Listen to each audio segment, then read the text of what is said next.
We're here with our 2025 Baseball Media Day, joined with senior Brennan Holligan for our first of a few interviews with the team. Brennan, you lowered your ERA from 2023 to 24 by almost a full 3 runs, down to a 2.7 last season to this season.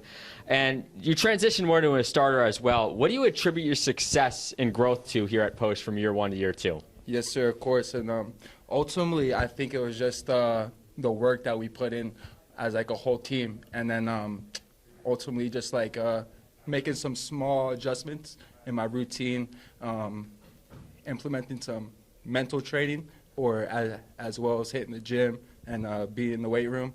But ultimately, it was just putting in the hard work, you know.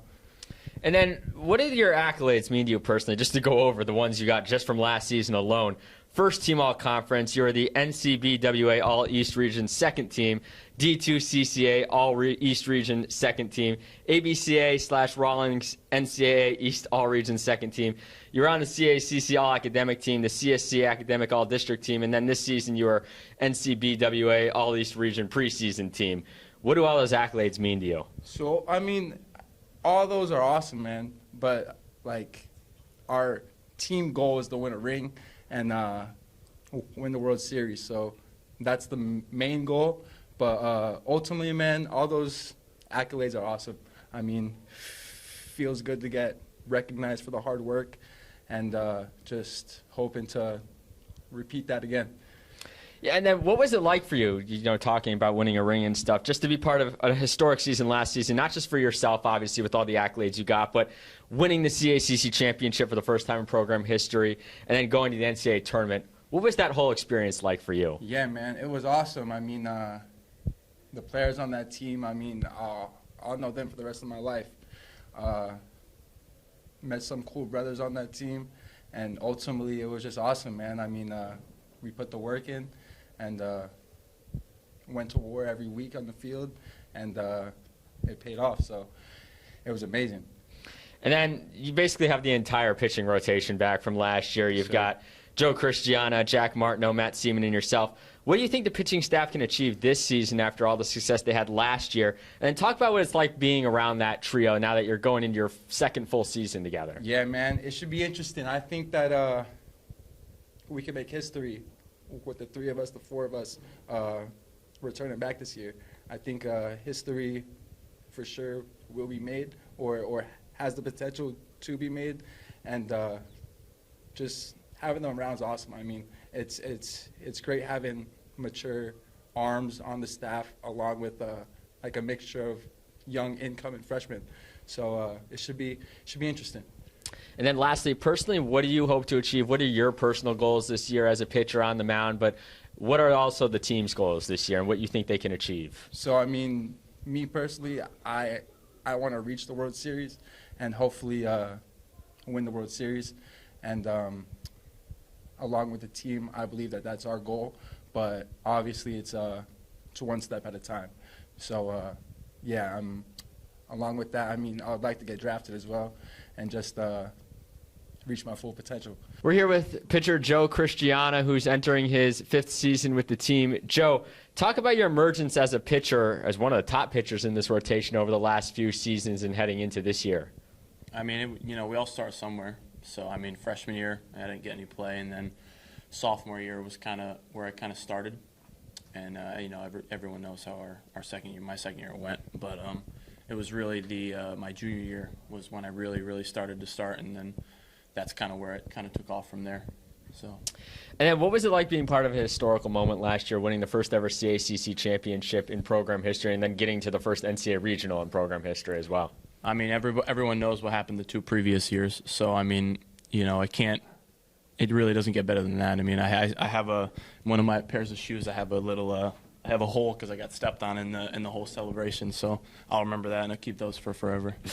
And then I don't know how aware you are of this, but you're on pace to potentially break multiple program records for most pitching wins, which Nick Arnold set with 22. You're second right now with 18. Mm-hmm. Innings pitched, Brendan Wyman's at 261 in 2/3 innings. You're 4th all time at 199 in 2/3 innings. And then strikeouts were set by your teammate Matt Gorig, who has 191, and you're sitting in 3rd right now at 173. Talk about what it means to you to kind of be among the greatest pitchers in program history. I mean, for me being here as long as I can, that's just as special as it gets. I mean, I played with Matt for 3-4 years, so that's just special. Just to be up there with him I think that's super special, just as it is right there.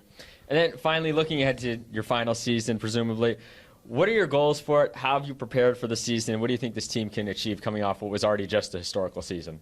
I mean, like you said, it's going to be hard to beat, the last few years of the teams we had, but last year was, I couldn't ask for anything more, just to win it finally, and going through the last couple of years of getting so close and failing at the last step, but getting to a regional was amazing. I've always talked about it with my dad, and I'm not expecting anything less this year. So we're here with senior third baseman Justin Rivera. Justin, we talked at the end of last season, at the end of the CACC championship game, when you had that game-winning hit, and you mentioned that moment in particular didn't get too big for you when you got that hit, and you expected when you came to post that you were going to win a conference championship. Now reflecting on the hit almost 9 months today when we're recording this, how memorable was that moment for you and winning the CACC championship now you've had time to process it more? I mean, it was fun, and the whole break, that's all I thought about, but now it's a new year and ready for the next season, and hopefully we get more big moments like that. What was it like experiencing the NCAA Regional for the first time as well? It was crazy. It kind of gave me like a eye awakening of what it must feel like for the pros and big D1s. It was a great experience, and I hope to be back. And then third base is a very tough position to play, which you obviously know, but you made it look easy last year. Only 2 errors and 87 chances. And your bat speaks for itself. You hit almost 300 with 39 RBIs. But talk about the work that goes into your success on the defensive side of the ball on the field and how you carry that success over into the season.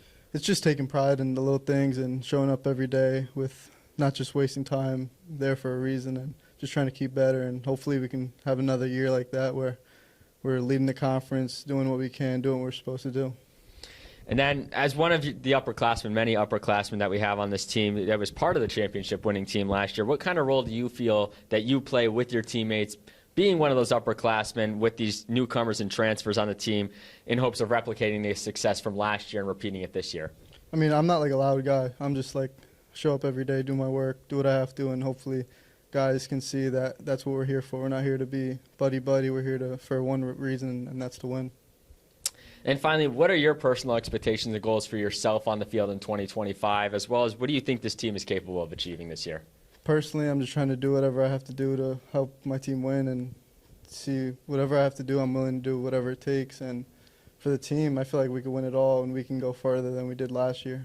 All right, we're closing out our 2025 Baseball Media Day with head coach Ray Skjold entering his 6th season with the team. Ray, before we look ahead to 2025, talk a bit about how you've been successful in building this program over the last few years, resulting in now 3 straight North Division titles and the first CACC championship appearance, or 3 championship appearances, and then your first CACC championship last year, and what it was like going to the NCAA Regionals last spring. Well, I think you built it with people. I think it's really important to bring in good quality people. We've had some really good assistant coaches here over the tenure since I became the head coach. Probably most noticeable is Tim Binkowski, been by my side since 2021 and has really helped us build this thing in a good direction and has been a huge part of the success. And student athletes, just making sure that we're recruiting the right type of kid to come play baseball at Post. Not only a kid that's talented, but has great mentality. A guy that's obsessed with practice, a guy that's obsessed with the weight room, obsessed with nutrition, their individual skill development, all the ins and outs that go along with being a great player. A guy that takes care of his business in the classroom. So I think you win with people. And we've had some really good people here that have contributed to the success over my tenure here. And then between fall practices, the inter-squad scrimmage that you had, the spring practices you've had so far, and your first game just a little over a week and a half away from now, how do you think the team has looked so far from what you've seen, and what have you liked in the early going that's excited you about this team? I think the thing that's really exciting is the amount of returning pitchers that we have from last year's team. Seaman, Christiana, Holligan, Martineau, to watch those guys progress, and then even some of the guys that didn't pitch a lot for us last year have really made some great jumps and some good strides in the good direction. You know, guys like C.J. Pierce and Jake Bauman, Eric Gutowski. So I'm really liking the group. I think that would probably be a big strength for us. I mean, we brought in a couple more players on top of some of those returners that we've had last year. So I think when you evaluate exactly what the strength is, that's probably the strength of this team. Also, I'd say the depth. I think that we have quality depth in a lot of positions this year. Even filling out the lineup card for the first weekend has been difficult because we've got so many different options that we can go with at some different positions. So I think that that's a good quality of a competitive team. And then, like you mentioned, you have a solid mix of returners along with a lot of newcomers and transfers, including foremost used starters in your pitching rotation, which you just mentioned, as well as your starters in the lineup. How valuable is the championship experience that they got from those returners last year? Valuable in the sense of integrating the transfers and newcomers into their roles with the team, and the experiences that those transfers have had at their respective schools, bringing them into this program to help them kind of get integrated into the squad. It's invaluable experience. You know, I think the biggest thing is having those guys that understand what it takes to win, that you have to work hard at practice. You know, you have to push yourself in the weight room. So that's just the mentality and just adds to our culture that we've had here. I don't necessarily think it's a big plus in the fact that, they've played in the big game before, but just that they understand the process. They understand what you have to do every day if you want to be chasing greatness. And finally, how do you continue to build off all the success you've had with this program over the last few seasons and the championship last year? And what are your goals and hopes for this team this spring? Just work ethic. I think just continuing to have just this relentless passion every day about coming here and trying to be the best version of yourself that you can be. And I think the guys have really bought into that, and we're all looking forward to playing baseball in 2025. Head Coach Ray Skjold entering his 6th season with the team. The baseball team will kick off in their Myrtle Beach tournament down in South Carolina a little over a week from now on February 20th against Franklin Pierce University.